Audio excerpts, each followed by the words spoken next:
வணக்கம் மக்களே, நேற்று நம்ம வீட்டில் கன்னி பூஜை நடந்தது நீங்கள்லாம் பார்த்தீங்க இல்லைங்களா? வந்த ஐயப்ப சுவாமி பக்தர்களுக்கு நைட்டு டின்னருக்கு என்ன ரெடி பண்ணியிருந்தோம் கேட்டிங்கன்னா, நல்ல இடியாப்பங்க, அப்புறம் புசு புசுன்னு இட்லி.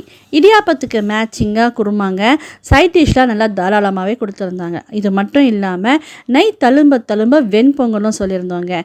நல்லா வயிறு ரொம்ப சாப்பிட்ணும் இல்லைங்களா? அப்புறம் இதுக்கெல்லாம் தொட்டுக்கிறதுக்கு மேட்சிங்காக நல்லா ஒரு சாம்பார், அப்புறம் தக்காளி சட்னி.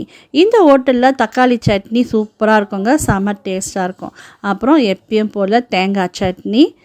இது மட்டும் இல்லாமல் உளுந்து வடையும் சொல்லியிருந்தோம். கை நல்லா இருந்தால் நானே சமைச்சு போட்டிருப்பேங்க, எனக்கு நானே சமைக்கணும்னு ஒரு ஆசை. அப்புறம் அன்னதான பிரபு இல்லைங்களா நம்ம ஐயப்ப சுவாமி பக்தர்களாக சாமி கும்பிட்டுட்டு கன்னி சாமியெல்லாம் சாப்பிட்ட பிறகு அவங்களுமே சாப்பிட்டாங்க. இது மட்டும் இல்லாமல் கூடவே நம்ம செஞ்ச புளியோதரை, சக்கரை பொங்கல், சுண்டல் எல்லாமே வச்சுங்க. வந்த பசங்களுக்கெல்லாம் புளியோதரை ரொம்ப பிடிச்சிருந்தது. அப்புறம் பார்த்திங்கன்னா இந்த இலை எடுக்கிறது, இதுக்கு ஒரு போட்டியே நடந்ததுங்க. நான் எடுப்பேன், நீ எடுப்பேன்னுட்டு. சௌமியா நான் எடுக்கிற அத்தைன்னா, இந்த ஒரு தாட்டி நான் எடுத்துக்கிறேம்மா ப்ளீஸ் அப்படின்ட்டு நான் தான் எடுத்தேங்க. இலை எடுக்கிறதுன்றது அப்படி ஒரு விசேஷமான ஒரு புண்ணியம் நமக்கு கொடுக்கும்.